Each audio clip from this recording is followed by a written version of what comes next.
Hey guys! Welcome again sa ating Let's Do QuickBooks tutorial. Medyo malapit-lapit na tayo sa pinaka-finals ng ating tutorial. So for today's video guys, bago tayo mag-bank reconciliation, we need to make sure muna na tama yung reports natin para kung may babalikan tayo, check nyo lang yung report then yung transactions para hindi tayo magka-problema. Okay guys?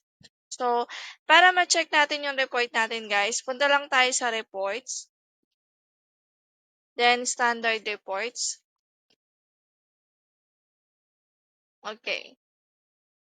Pwede rin naman custom reports kung meron na kayong nakasave na custom reports. Pero as of now, ang gagawin muna natin standard reports.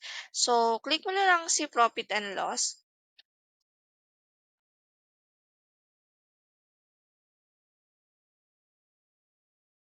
Okay. So, para ma-check nyo siya, so you can see January 1 to March 4. Pwede nyo naman siya i-customize. Pero dapat naka-customize. Depende sa end nyo. Kung pag may client na kayo, kung paanong transaction yung iba-backward or titingnan nyo. Or i-compare nyo. Sorry. January 1 to January 31. Okay. So, try nga natin isama hanggang February 5 pala yung transaction natin. Okay, February 5, run report. Okay. So, as you can see, ito yung marketing income natin. 23,425.13. Then, the cost of sales is 12,069. Okay. So, pag niles mo tong 23,425.13 minus 12,069. Okay. Dapat itong kalalabasan niya, 11,355. Okay. Then, ito naman yung mga expenses natin. So, yung net earnings natin is 4,162. Okay? Then, sa balance sheet naman,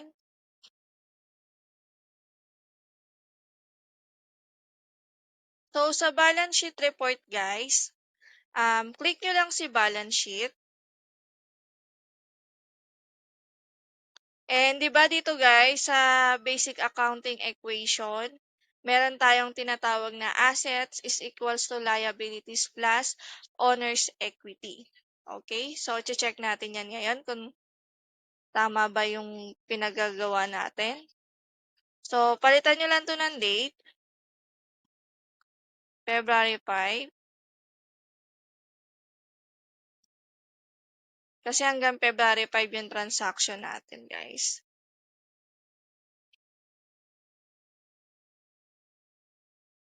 And then run report.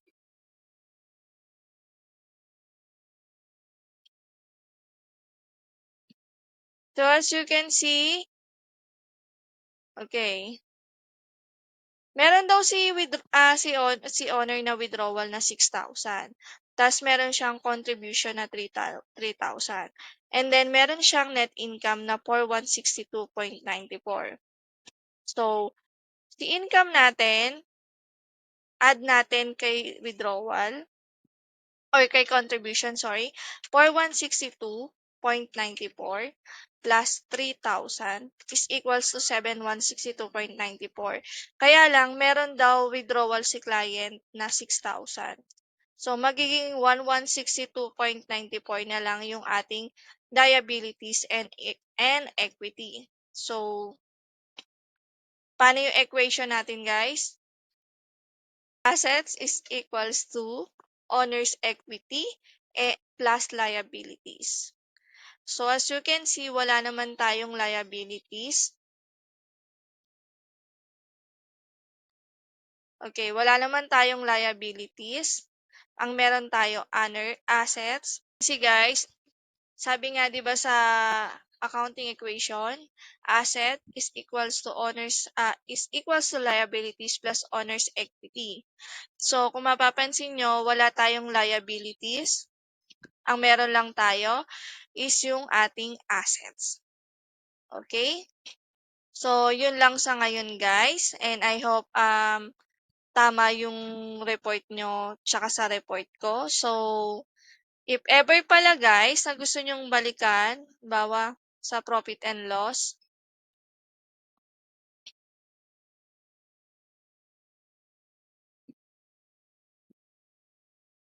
gusto nyong i-check yung mga, halimbawa, yung advertising ko, yung total ko tsaka yung total nyo, hindi tama, click nyo lang to guys.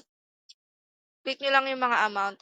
Tapos lalabas na dyan yung mga kinategorize nyo. So, pwede nyo siyang i-recategorize ulit. Punta lang ulit kayo sa transactions. Then, kaya halimbawa yan, mga credit card expenses ko. So, pwede nyo siyang i-undo sa bank transactions, guys.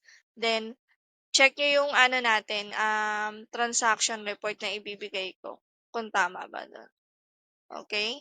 Pwede nyo rin siya, halimbawa, nandito na kayo. Pwede nyo rin siyang palitan dito. Bawa hindi naman siya advertising expense. Palitan nyo lang siya dito, guys.